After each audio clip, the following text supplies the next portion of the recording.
Hi guys. Alright, so today is August 1st. I officially checked into my CrashPad as of today. And it's actually, pretty neat. It's not bad. It's like right now I think it's like 4 of us in the room there, but one girl, she like leaves tomorrow, so and the other 3 of us are just on like reserve. Well, actually all 4 of us are on reserve now that I think about it, but one girl, she just got a trip, so she leaves tomorrow. So with CrashPads, I just kind of wanted to come talk to y'all really quickly about like CrashPad life, and reserve life. I'll get to that in a minute. So with my particular CrashPad, one of my classmates found it on, I think it's crashpads411.com. I'll just link it down below if that's not correct. But so she like paid or whatever to like have access to the website for a short period of time while we were in training. She found the CrashPad, and then she just kind of told a few of us in the class that what she had found. So we were able to look at some of the pictures online of the CrashPad. So what we have is a hotel CrashPad, and it's right here by the airport. So one thing you definitely want to make sure that you look for when you are looking for a CrashPad right out of training, you want something that provides transportation, because Uber rides definitely add up.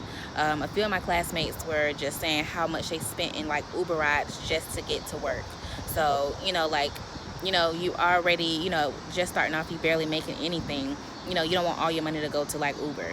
So yeah, so you definitely want to make sure you try and get somewhere that's like very close to the airport and provides airport shuttle. So my CrashPad personally provides 24-hour airport shuttle to and from the airport. So no matter what time you go in, no matter what time you have to leave out, you always have a ride to the airport, and it's free.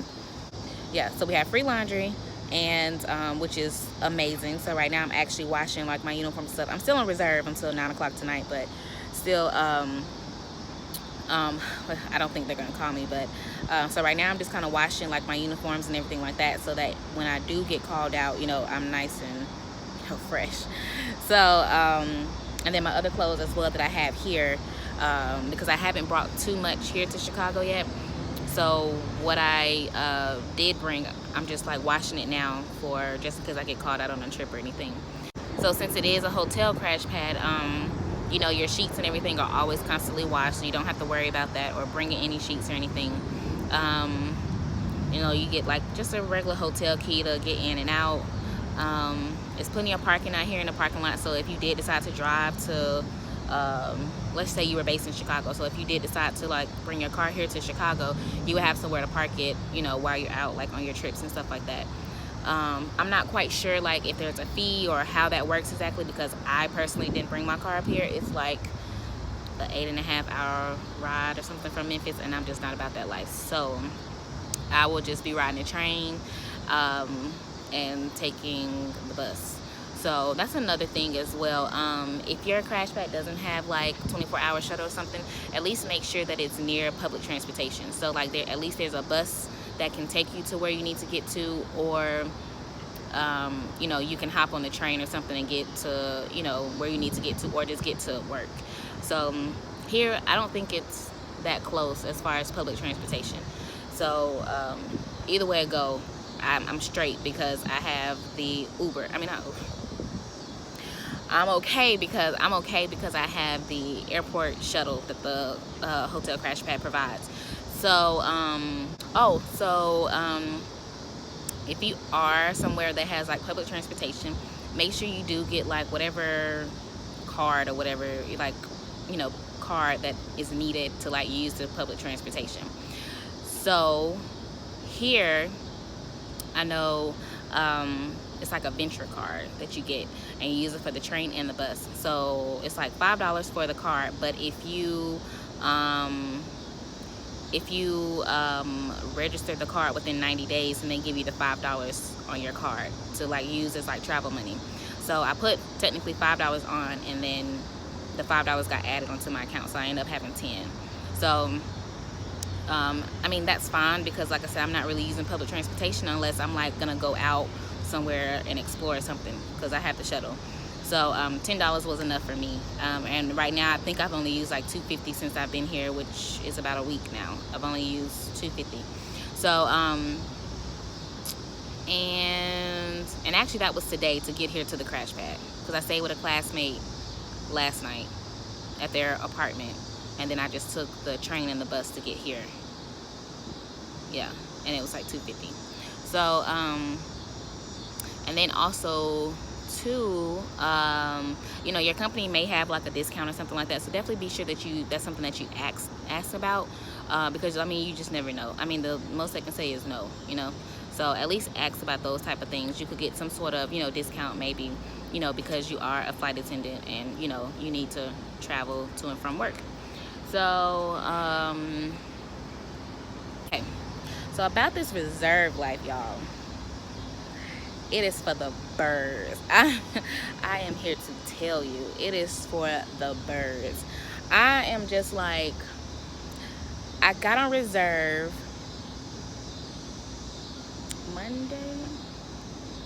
Tuesday. Yeah, so I was off. I technically finished my IOE Friday, so I was off Saturday, Sunday, and Monday. I thought they were gonna put me on the schedule Monday, but they didn't, so I ended up just being off on Monday. So then I got on reserve starting Tuesday, and yeah, I literally just kind of like didn't do much. Like, I was so paranoid that Monday night, like going into Tuesday, I was paranoid that I was gonna miss a call or my phone wasn't gonna work. I don't know. I was just like, I couldn't sleep for nothing in the world. I just didn't get any sleep. So they never called me. So later on that evening, I was just like, well, maybe they're just not gonna call me. So me and one of my classmates, we went out. We had like something to eat.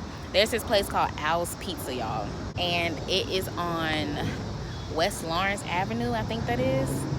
It's not far from the airport. But anyway, so yeah, anyways, it's really good. Like, I've taken like 3 of my classmates there already. It's just that good. Yeah, so I always get the Al's Kickin' Chicken. So if you do go, definitely comment down below and let me know how you like it, and try the Al's Kickin' Chicken, because it's like bomb. So yeah, so me and a classmate, we went there yesterday, and I mean, that was about it. And then we kind of went back to their apartment and just kind of like chilled, and like everybody else was on a trip. It's like 4 of them in the apartment, but it was only like 1 person there, and everybody else was on a trip. So yeah, that, I guess that's pretty much how to be. Like, if you were to get like an apartment or something with, you know, a few people, you all won't really be there at the same time. So but yeah, so yeah, it's not glamorous at all, especially this reserve life. I just knew I was gonna be on a 4-day trip. I just knew, like, as soon as they put me on the schedule, I was like, oh, I know I'm gonna get a phone call, and I'm gonna at least be on a 4-day trip, at least. No, nothing, just here in Chicago, broken, bored. So yeah, hopefully things you know, get better. But like I said, I think this is technically, for me, this is day 2 of reserve, and so far they haven't called me. I don't even know what time it is. Let's see what time. Yeah, I don't know what time. I think it's like 6, almost 7 or something. So I got about like 2 more hours or so on reserve. But yeah, just nothing as of right now. I think I have like 1 turn or something, like Saturday, and then I'm like off for 3 days, which is great. So yeah, you know, I'm just here at the CrashPad, just chilling. Actually, my classmates are actually here at the same CrashPad, and we're all like in the same room. One of them just got called out on a trip earlier today, so she's not here anymore, and I pretty much took over her spot. But yeah, so I would definitely say a hotel CrashPad is the way to go, especially if you don't necessarily want to get like an apartment or anything like that, or, you know, you kind of want to like weigh your options when it comes to an apartment, like hold off. So, oh, and the CrashPad is $200 a month. Just throw that out there. So there are some CrashPads that I've seen, like $275, $300, $350. It depends on, you know, if you're a line holder, it depends on your if you're reserve. And since I'm reserve, I would probably pay a little bit more. But with this CrashPad, I think everybody just pays the exact same amount. I think it's just $200, and then it's a $50 deposit fee. Oh, no, not deposit fee. It's considered, the $50 is considered your deposit. However, it's also considered an administrative fee. I don't know. I don't know why you need an administrative fee, but hey, who am I? So yeah, so at first I paid the $50 to hold my spot, and then as time got closer to as time got closer to me coming, I went on ahead and paid my $200, and that secured my spot. So now I have like a membership or something that was saying here. So anytime I need to come, I can always just, you know, call up or come over, and I should have a room, or technically a bed. So yeah, so the CrashPad, and also has like a kitchen, so you can like cook and meal prep as you need. It's a refrigerator, it's a freezer, and then there's a bathroom. You sign up for your time or whatever, like 30 minutes or whatever, for the shower, and then you just have a bunk bed, and then you have like a curtain or whatever to like close it, so you can have like your own space or whatever. And then we have like bins and stuff where you can put some things in, and then like in the pantry area, you have like a little area where you can put like your things for, you know, things that you're gonna cook and stuff like that. So so yeah, I mean, it's not bad. And then you have like a little places where you can like set your luggage on, and then it's a little living area, and then there's a TV. So you share the living area, of course, kitchen, bathroom, whatever. So yeah, so I mean, I figure it's not bad for $200, especially when you're always gone, because a lot of my classmates have like been like gone. And I know one of them that has an apartment, she said that she said that she's only been to her apartment 3 times out of the whole month. She stayed the night there. Other than that, like, she's been on trips. So it's just like, you know, if you did want to go the apartment route, I mean, kudos to you. But if you didn't, or kind of wants to just see how the flow of things were going to work, you know, like how your schedules were going to kind of just get a feel of what it's going to be like, then, you know, you decide whether or not you want an apartment or not, and figure out like who you really clicked with or whatever to get an apartment with, you know. So I think that might be like one of the best ways to go about it, is to get your CrashPad first for like the first month or so, and then kind of figure out who you vibe with, who you want to get a CrashPad with, and then yeah, and then go from there, you know, if you decide to get an apartment and like stay wherever you're based. But I know some people are like trying to transfer out, so they're just gonna stick with like the CrashPad thing, and then other people actually want to stay here, but they actually kind of like the whole CrashPad situation, so they're just gonna stay in the CrashPad situation.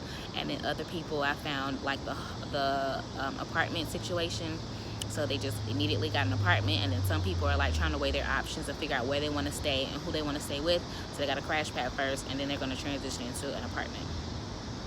Yeah, so yeah, so I mean, it's, you know, to each his own. Nothing's wrong, nothing's right, you know. It's just whatever you want to do, what you're comfortable with. Some people aren't comfortable in a CrashPad, and other people are. So I mean, it's honestly like dorm room style, to be completely honest with you.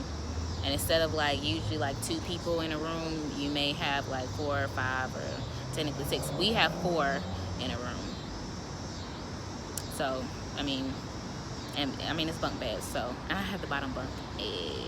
But yeah, so I just wanted to come on here and talk to y'all a little bit about, you know, this struggle this struggle life and CrashPad life, or whatever. Like, it's definitely not that glamorous, but the trips are like the best. So whenever you get a trip, you know, it's just like, you know, I guess it all kind of like pays off then. But, you know, in between time, you know, you kind of got to make the best of your situation. So it's all about your attitude and how you look at things. So, you know, you just really have to be optimistic about everything. So yeah, that's about it. So I'm gonna go ahead and wrap up this video, because I will probably talk y'all to death. So yeah, comment down below if you have any recommendations for CrashPads or anything like that. And that's anywhere. It could be anywhere. It doesn't have to be here in Chicago. But yeah, just comment down below. I will leave the link down below to the 411 CrashPad, whatever the website is. I'll leave it linked down below. I'm like the wrong person to tell you, because I didn't go on there. So well, I wasn't paying the fee. I'm just gonna be real with you. I was just not paying the fee to look for CrashPads and then not use them anymore. So yeah, so or you know, actually what some of you could do if you were like in class together or something is you could all band together and maybe put like $1 in. Put like $1 in, or you all put like 50 cents in or something like that, and then one person like actually pays for it, and then you all just go in there and just kind of look and see what's what. That'll work too. So because I know a few classmates said, oh, one person paid half, the other person paid half, and then they both looked collectively together at, you know, they both look collectively together to see what CrashPad they wanted or whatever. So yeah, that's just a little insight for you, a little tip for you, just in case, you know, you're watching this and you are in training, or you're about to go to training, and you know, you kind of want to get a heads up and you already know your base. Versus us, we found out our base after training. So some places I know they found out their base before training, and some people find out during training. So yeah, just wanted to give that information to you all, and make sure you give us a thumbs up and be sure to subscribe. And I want to say thank you to all my new subscribers. Like, it means so much. So thank you all for subscribing, and I'll see you in my next video. All right, bye guys.